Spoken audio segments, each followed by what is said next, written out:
बाजू मैंने चढ़ा लिया because we gonna talk about Oscar Wilde. So हम मेनली उनकी एक स्टोरी के बारे में बात करेंगे, मगर उससे पहले सर ऑस्कर वाइल्ड की ज़ाती ज़िंदगी और वो जिस दौर के पक्षी थे हम कहेंगे उसके बारे में बात करेंगे. So Sir Oscar Wilde was born in 1854 and he was born in Dublin. उनके फादर एक सर्जन थे, गालबन उनका नाम था Arthur wild, I believe so. And his mother was a literary figure and was a writer. Sir Oscar Wilde was famous because of his poems, prose and his one novel he wrote जिसका नाम The Picture of Dorian Gray. आप लोगों ने शायद पढ़ रखा होगा. और फिक्शन उनकी short stories Lord Arthur Wilde's crime और उसी तरह की the happy prince and many more.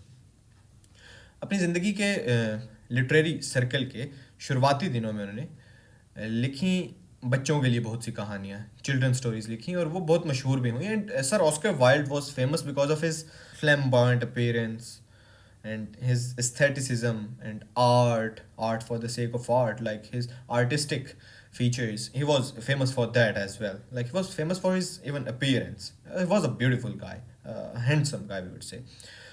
And in 1994 he was imprisoned. Mainly उसकी एक लिटरेरी पॉलिटिकल हम कह सकते हैं एक रीज़न थी उसके पीछे, because he wrote a play in French. फिर इसी फ्रेंच प्ले का इंग्लिश में कन्वर्ट होके इंग्लिश थिएटर्स में ना चलना, इस सारी लिटरेरी कॉन्स्पिरेसी का फैमिली कॉन्स्पिरेसी में चेंज होना एंड देन फैमिली कॉन्स्पिरेसी का स्टेट पॉलिटिक्स में चेंज होना और सर ऑस्कर वाइल्ड का 2 साल इम्प्रिजन होना एक दूसरे के साथ गुत्थम गुत्था हुआ. And Oscar Wilde was sent to a prison because of being a gay. homosexual offense में he was sent to a prison. And then when he came back, अब यार मुझे एक चीज़ ने बड़ा तंग किया.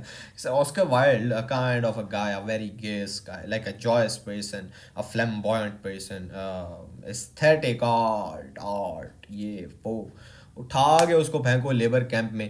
वही दोस्तों उसकी वाली बात यार कि सबसे बड़ी सज़ा ये नहीं होती कि आपने एक कैदी को कैद कर दिया. सबसे बड़ी सज़ा ये होती है उसके लिए कि वो जो करता है आपने उससे वो छीन लिया.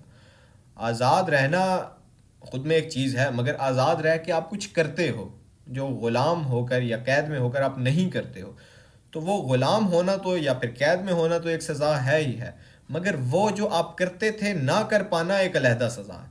2 सज़ाएँ, 2 in 1 पैकेज.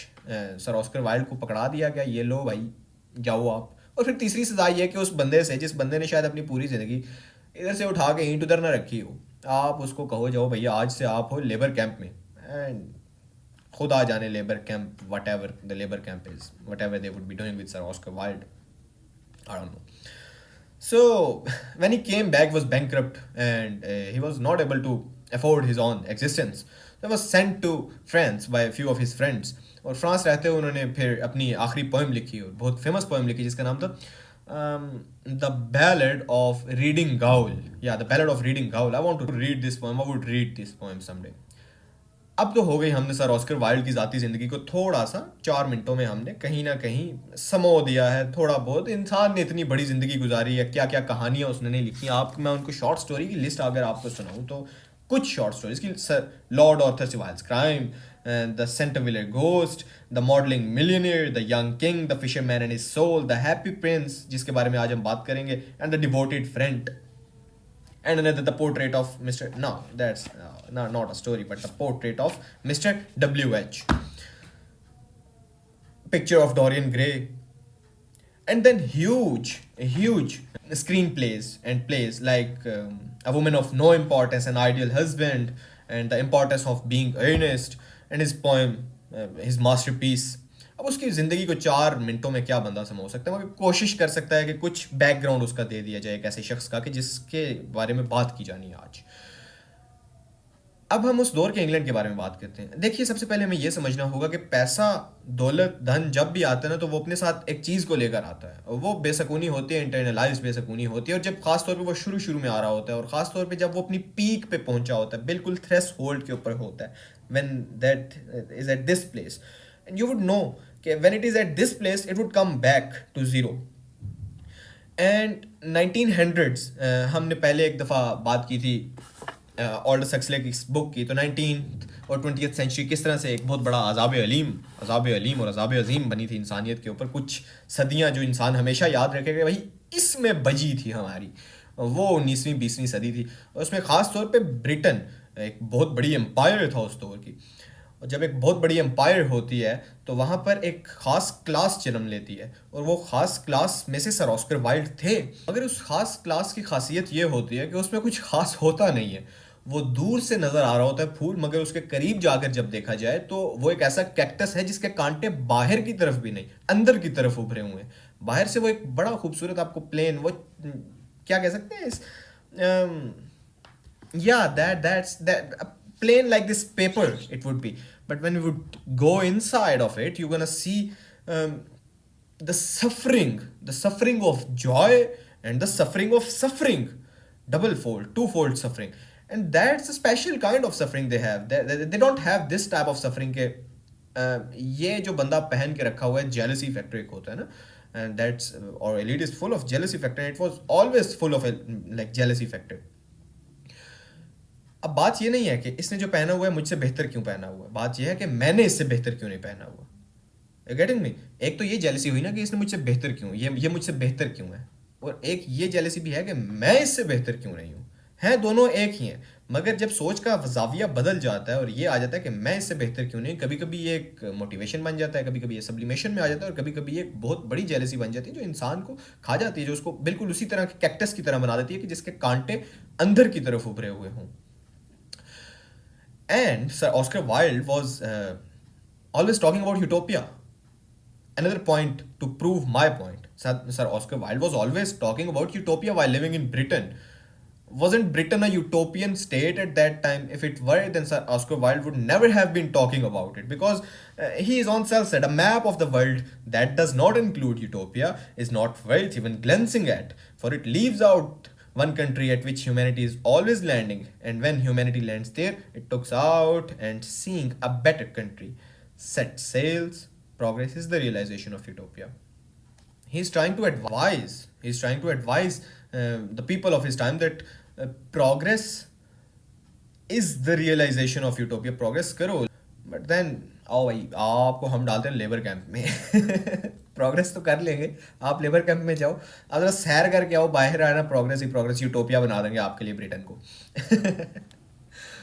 हाथ होते रहते हैं, बड़े लोगों के साथ बड़े हाथ होते हैं, छोटे लोगों के साथ भी बड़े हाथ होते हैं, मगर वो बड़े हाथ इतने बड़े हाथ होते हैं कि छोटे को छोटा भी नहीं रहने देते, ख़त्म ही कर देते हैं। मगर बड़े आदमी के साथ ये खासियत भी होती है उसमें कि वो ख़त्म नहीं होता, उसको आप जितना मर्जी रगड़ दो वो ख़त्म नहीं होगा, उसका एक थोड़ा सा हिस्सा बच जाएगा, फिर उसको चुबाना ही पड़ेगा। वो कद्दूकश करते हुए आप गाजर को कद्दूकश करते रहो, आखिर में एक छोटी सी गाजर रह जाती है, अब उसको चुबा के खाना पड़ेगा। वो ना गजरेले का हिस्सा बन सकती है और ना वो फेंकी जा सकती है, ना आप उसको फेंकते हुए खुश हो, ना आप उसको गजरेले में डालने के लिए खुश हो, तो आपको उसको चुबाना ही पड़ेगा। ऑस्कर वाइल्ड एक ऐसी गाजर का हिस्सा थे कि जिनको चुबाया नहीं गया, तो इसलिए वो वापस चले गए फ्रांस में जाके उन्होंने अपने आप को ज़मीन में बोया, एक नई खेती बन के निकली, the ballad of reading growl के नाम से, बहुत ज़बरदस्त पोएम के नाम से। अब सर ऑस्कर वाइल्ड जिस दौर में जिंदा थे, उस दौर में यूटोपिया की तलाश भी थी ब्रिटेन को, और उसी के साथ साथ Britain was so full of these huge literary circles, these huge flamboyant circle, these huge aesthetic circles, artistic circles, और to be precise autistic circles I would say them. Well, उनके अंदर के क्या हालात हो सकते हैं, ये सर विल ड्यूरेंट यूटोपिया के ऊपर चैप्टर बांधते हुए ना, चैप्टर नंबर 20 बड़ी ज़बरदस्त तरीके से बात करते हैं। कहते हैं कि we are ungrateful beasts, and now that the Aladdin lamp of invention has lavished luxuries upon us, we sit like a romantic girl amid riches and long for some different and distant treasures, infinitely admirable because so far away. वो infinitely admirable है, वो reaches और वो दूर से नजर आने वाली सब चीज़ें। क्यों एडमायरेबल है? क्योंकि वो पास नहीं है, वो दूर है, वो सहरा में नजर आने वाला सैराब है, वो नदी है जो सहरा में नजर आ रही है, पास जाके देखो भाई मट्टी मट्टी है, कुछ भी नहीं। Once philosophers dreams of universal schools, we have them, and pine for universal universities like Plato जिस तरह से यूनिवर्सल स्कूल्स के बारे में बात करता था कि एजुकेशन सबको दी जा रही हो ताकि एक हार्मनी क्रिएट की जा सके। अरिस्टोटल का भी यही कि एजुकेशन को क्यों मोनोपोलाइज्ड होना चाहिए, to make people think like same, उसके बारे में बात करते हैं। वो जो फलसफी एक दौर में ख्वाब देखा करता था जिस चीज़ का, वो हाजिर है, वो आपके कदमों में पड़ी हुई है, वो आपके सामने, आप उसको हासिल कर लो। आप हासिल भी ना करो, आप उसके हसूल का हिस्सा बन जाओ, आप उसमें अपने आप को मिला दो, क्योंकि वो तो पहले से मौजूद है। दोबारा उस पूरे इंस्टीट्यूशन को तो बनाने की जरूरत ही नहीं है, इंस्टीट्यूशन तो वजूद पकड़ चुका है, अपना तूल पकड़ चुका है institution. Ah, once men were naked, now they have clothed, but they suffer agonies because others are clothed more expensively than they. Right now, I was talking about this thing कि किस तरह से ये circles, these huge circles are jealous of others and jealous of their own selves as well. Once men were hungry, now they die of hundreds and thousands every year in civilized countries from diseases of overeating. Overeating disorder, 21st century में overeating disorder किस तरह से फैल रहा है, किस तरह से ये तूल पकड़ रहा है, हर चौथे बंदे को overeating disorder है. People are dying because of it. ईदों के बाद अस्पताल भरे होते हैं, मरीजों के पेट काट काट के बोटियां निकालनी पड़ती हैं अंदर से. That's the amount of I would say abundance. That's the abundance we are having at this age, yet we are unhappy, yet we are not happy, yet we are jealous of others, of seeing them wearing better than us, of seeing them eating better than us, of seeing them walking better than us, talking better than us, hearing, smelling better than us, everything better than us, while we're not seeing the people who are lower than us. And one of the reasons that we are unhappy, the most unhappiest species, and species of species, human beings are of 21st century. And I'm not going to take my claim back that we are the most unhappiest ones in the history of humankind. The disease of overeating, but not thanksgiving rising from the earth for the abundance and luxuries from which we have the honor to die. Even in Will Shakespeare's day, great cities were dark at night and every street unsafe. Today the night has lost its terror, and beneficent light sheds its gaiety everywhere. Nevertheless, man looks back over their shoulders and mourn for the days that they are no more. Once children of 6 years and mothers of large families slaved 14 hours a day in filthy factories and slept at night on the floor besides their machines. Now children are kept at school till they are ready to rule the world, and millions of women are preserved in delicate illness that would have seemed sinful utopian to their grandmas. But oh, how much happier they would be if they could only have just one thing more, a trip to Europe. Ah. Or a cottage by the sea. Wage workers, though have won higher remuneration, find respect, and achieved a dictatorship. Once our general looked forward to the days of universal war, they have seen them and stand wise. Now, before the inaccessible stars, longing to send armaments to Jupiter. So, what Will Durant is saying in all of these passages के बच्चे एक दौर में 14-14 घंटे factory में काम किया करते थे, माएँ प्रेगनेंसी के बावजूद उसी मशीन पे, जिस मशीन पे भी 3 साल पहले पैदा किया वो बच्चा काम कर रहा है, 3 साल का बच्चा जिस मशीन पे काम कर रहा है, आज वो फिर से एक नया बच्चा पेट में लिए उसी मशीन पे काम कर रही है. मगर आज माओं को हमने एक जगह पे बिठा दिया और आप काम ना करें, मगर वो फिर भी हैप्पी नहीं है. Why? Because they don't have trip to Europe. Why? Because they don't have a cottage by the sea. Because they don't have अच्छे वाला heater at their home. Why? Because they don't have gas connection at home. Why? Because they don't have a lamp, a good lamp, a shiny lamp at their home. They're unhappy because of these reasons. These minimal reasons they are not happy. And that's my saying in this particular regard. Men can be happy. I believe men can be happy. But there are other things that which would make men happy. Not these materials. Never, never, never, ever they can make men happy. I've talked about it like 4 or 5 minutes. किस तरह से materials खुश नहीं रख सकते इंसान को. We have talked about Oscar Wilde's own life, England at his times, his exile, chosen exile, his jail, his personality, and the personality of the circle of which he was the part. And what does he talks about utopia and what utopia really is, and why the people are unhappy in spite of all of that which they have on their plates, in their stomachs, on their bodies.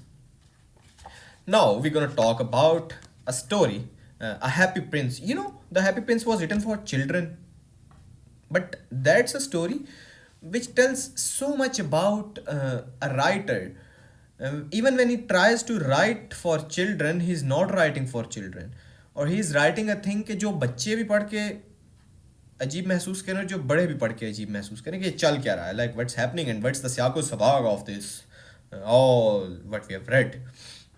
अब sir Arthur's, Lord Arthur Savile's crime, ये तो obviously बच्चों के लिए नहीं लिखी गई थी, मगर ये जो कहानी है द हैप्पी प्रिंस, ये बच्चों के लिए ही लिखी गई थी, मगर इस कहानी का सियाको सबाक बड़ा अजीब है. अब कहानी इस तरह चलती है कि एक प्रिंस है.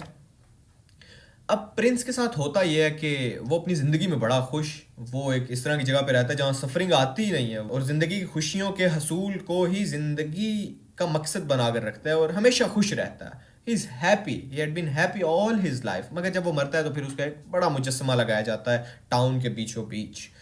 अब उस मुजस्मे की तलवार है, तलवार में रूबीज़ हैं, उसकी आंखों की जगह आंखों में भी कुछ दो मोती लगाए गए हैं, and he is covered with gold plates, उसकी पूरी बॉडी के ऊपर गोल्ड प्लेट्स लगी हुई हैं, और वो शहर के बिल्कुल बीच में है. मुजस्मे के सामने से गुजरते हुए बच्चों को उनकी माएँ बताती हैं, बेटा be happy like a happy prince. दादियाँ अपने पोतों को बताती हैं, पुत्र be happy like a happy prince. Prince को देखो कितना खुश है, प्रिंस देखो कितना हैप्पी हैप्पी है, प्रिंस ये प्रिंस वो. प्रिंस यानी कि खुशी खुशी है, प्रिंस के लिए तो कुछ और है ही नहीं सिवाय खुशी के लिए.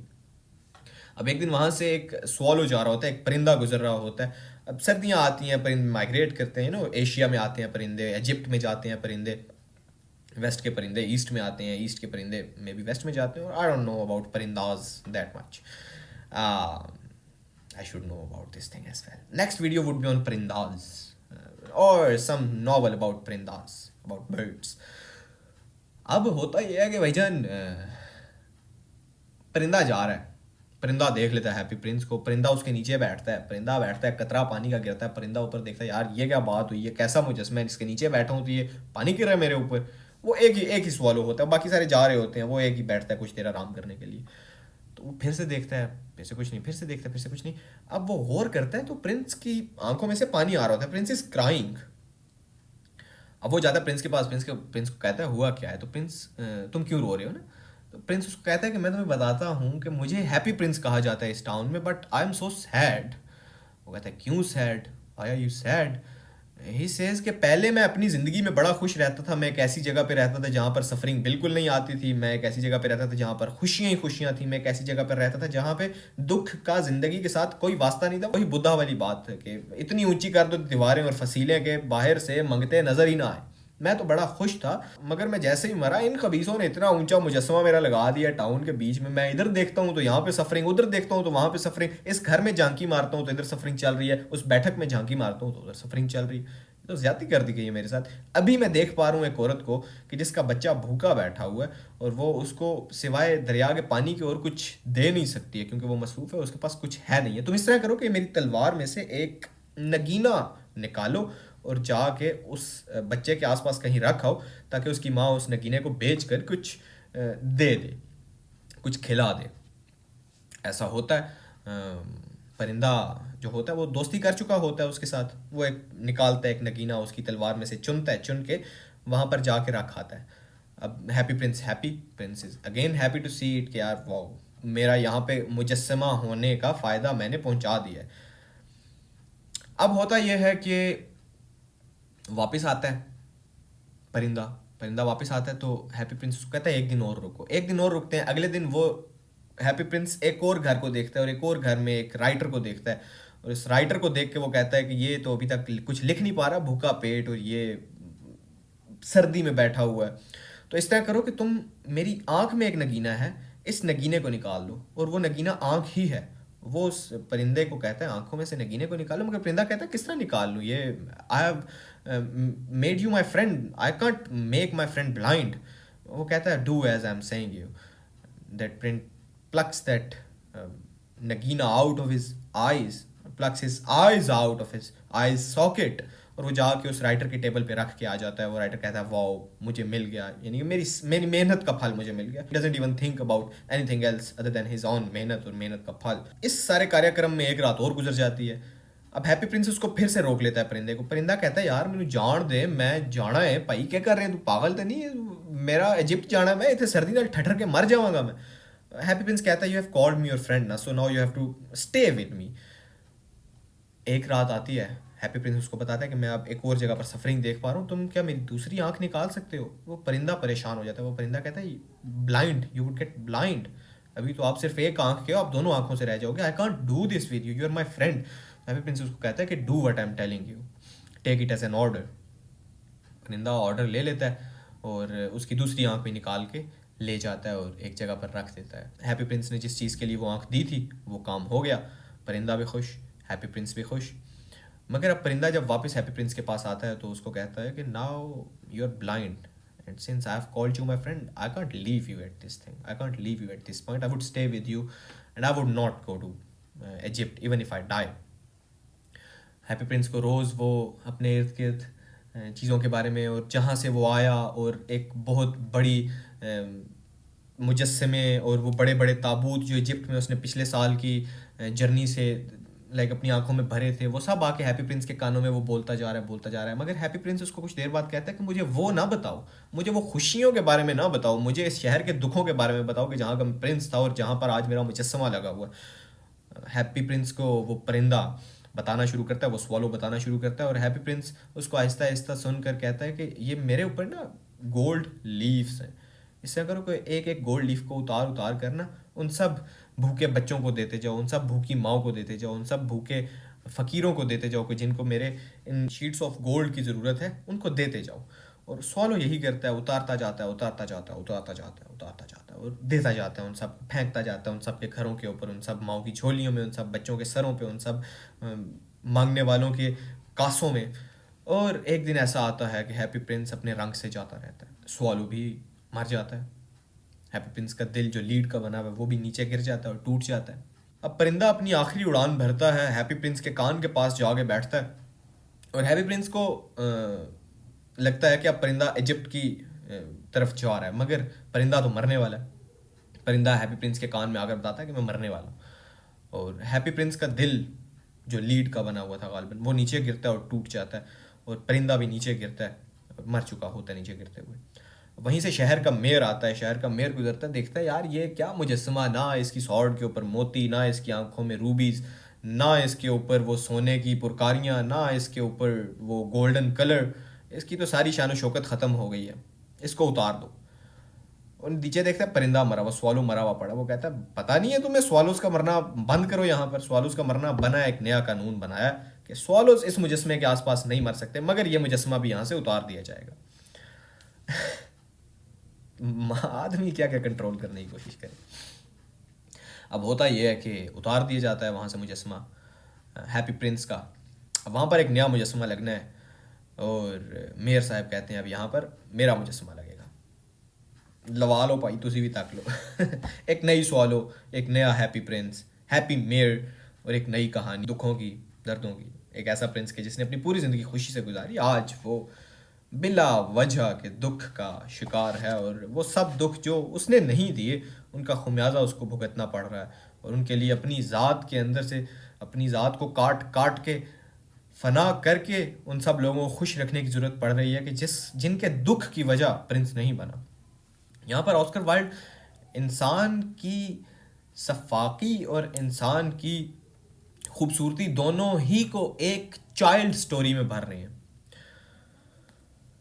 एक बच्चों के लिए लिखी गई कहानी में इंसान की सफाकी और उसकी अंदर की खूबसूरती को भरा है 5 सफ़ात की कहानी में। सफाकी किस तरह से कि एक ऐसा आदमी कि जिसने अपनी पूरी ज़िंदगी एक इस तरह के महल में गुजार दी, एक प्रिंस होते हुए, कि वो कभी देख ना पाया ये सब अपनी ज़िंदगी में जो आज देख रहा है। और इंसान की अंदर की खूबसूरती किस तरह से कि जब उसने देखा उस सब को कि जिसको उसने अपनी पूरी ज़िंदगी अपनी सोशल गैदरिंग की वजह से, अपनी सोशल सर्कल की वजह से, अपनी ज़िंदगी जिस हसार में बंद थी उसकी वजह से, सबसे आज़ाद आदमी सबसे ज़्यादा कैद होता है। अक्सर सोचा करता था मैं, अब भी सोचता हूँ यही बात कि आदमी जितना आज़ाद होता है वो उतना कैद होता है। अब वो जिस हसार में कैद था उसकी वजह से ये सब अपनी ज़िंदगी में तो देख ना पाया, मगर मरने के बाद उसने ये सब कुछ देख लिया। मगर अपनी ज़िंदगी में उसको ये देखना चाहिए था, ना देख पाया, मरने के बाद वो देख रहा है अब। और जब अपनी नीचे वो सब तबकों को देख रहा है तो उन तबकों को अपनी ज़ात के अंदर से अपने गोश्त के टुकड़े काट काट के देकर खुश रखने के लिए तैयार है, और वो ये कर भी रहा है, और वो इंतज़ार में है कि कोई swallow मिले मुझे कि जिसके ज़रिए मैं ये सब खुशियाँ बखेर सकूँ। जिस तरह एक उस्ताद के लिए एक शागिर्द बड़ा ज़रूरी है, एक शागिर्द के लिए एक उस्ताद बड़ा ज़रूरी है, एक swallow के लिए एक हैप्पी प्रिंस, एक गिवर के लिए एक वे ऑफ गिविंग, और एक वे ऑफ गिविंग के लिए एक गिवर बड़ा ज़रूरी है। दोनों चीज़ें ही एक दूसरे के बगैर अधूरी हैं। Happy Prince without a swallow is not a happy Prince, or is a sad prince actually, and a swallow would make him happy. मगर ये जो हैप्पी प्रिंस था ना, ये एक ही एक्सट्रीम पे था अपनी ज़िंदगी में, और एक ही एक्सट्रीम पे था अपने मरने के बाद। अब उसकी ज़िंदगी में क्या एक्सट्रीम थी कि he is always happy, he is the prisoner of his desire, and after his death when he became a मुजस्समा, when he became a statue, अब वो एक ही चीज़ को देख पा रहा है, वो सफरिंग है। यानी कि ऑस्कर वाइल्ड ये भी समझाने की कोशिश कर सकते हैं इस एक कहानी से कि a happy prince was a happy prince. He indeed was happy because he did things for those who were not happy. And he new कि वो एक दिन इन सब नाखुश लोगों के लिए कुछ कर लेगा, और वो वाकई ही में अपनी उस सफरिंग के बावजूद खुश था। देर आर फ्यू पीपल ना कि जो किसी भी खुशी के बावजूद दुखी ही रहेंगे, and there are few people कि जो दुख में भी खुश रहेंगे, who have this melancholic nature, who are ठीक है, I'm sad in spite of all the pleasures, and then there come the people who are at peace, or if not peace, then they have a few pinches of happiness in their life in spite of all the suffering they're going through. A happy prince was that type of prince, that type of statue, not while when he was living, जब वो जिंदा था तब नहीं, मरने के बाद। Another thing is कि happy prince was not just a prince but was a bestower. And Oscar wild की जो अपनी ज़ात है ना, वो भी इस कहानी के ज़रिए हमारे सामने आ सकती है। बहुत कुछ उसकी ज़ात का हमारे सामने आ सकता है सिर्फ इस बात को समझने से कि हैप्पी प्रिंस इतना बड़ा बिस्टोर था कि उसने अपनी आंखें देना मुनासिब समझा। And the third thing about it is, और the fifth point about the happy prince is कि he was a prince not with trust issues. उसको ट्रस्ट इश्यूज़ नहीं थे, उसने अपनी आंखें दे दी, but he trusted that swallow, he trusted that little परिंदा, कि वो परिंदा जाएगा नहीं, वो रहेगा इसके साथ, वो इसको कहानियाँ सुनाएगा शहर की। And the six thing is कि जब आदमी के ऊपर सफरिंग टूटती है ना, तो उसको खुशियों की खबरें नहीं रास आती हैं, उसको खुशियों की खबरें ना सुनाओ, उसको वो खबर सुनाओ कि जिसको वो सुनना चाहता है।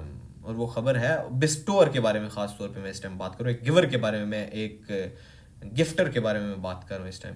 टिकटॉक वाला गिफ्टर नहीं, ज़िंदगी का गिफ्टर, फ़लसफ़े का गिफ्टर, लिटरेचर का गिफ्टर, इंसानियत का गिफ्टर, इंसान का गिफ्टर, ह्यूमनिज़म का गिफ्टर, ह्यूमैनिटी का गिफ्टर। उसके सामने जब सफरिंग आती है ना लोगों की, तो उसको खुशी की खबरें रास नहीं आती, वो सुनना नहीं चाहता खुशी की खबरें, वो सुनना चाहता है उसके इर्द गिर्द क्या चल रहा है, वो इर्द गिर्द कहाँ पे कुछ दे सकता है, उसके पास जो है वो क्या उसमें से कुछ दे सकता है, क्या उसके पास अभी इतना बचा है कि वो किसी नाखुश को खुश कर देगा।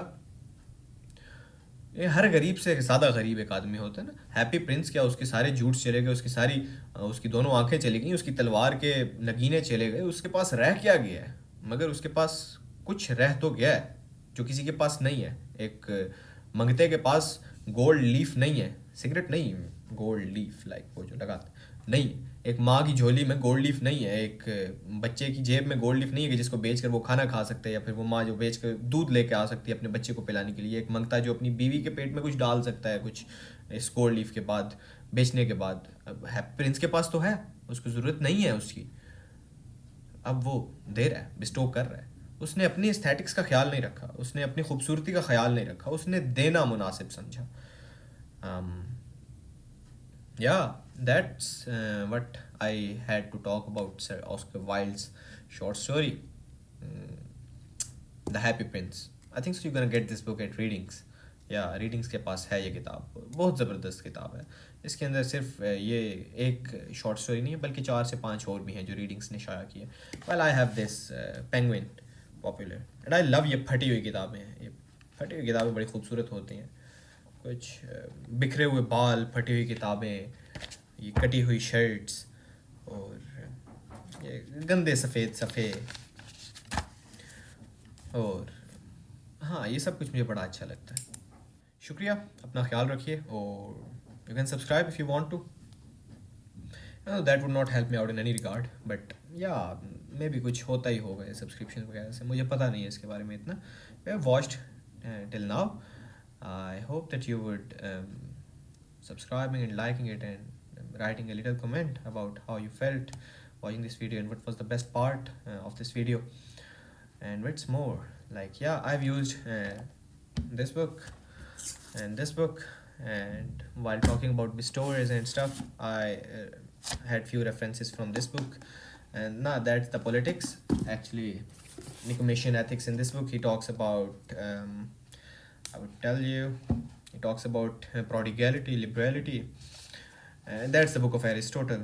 He talks about कंजूसी, लिबरलिटी, बहुत खुला दिल होना, and then another चीज़ को जो moderate form, like his golden means come out of these two extremes. So yeah, always be happy, read good literature. um, yeah, that's all. Thank you.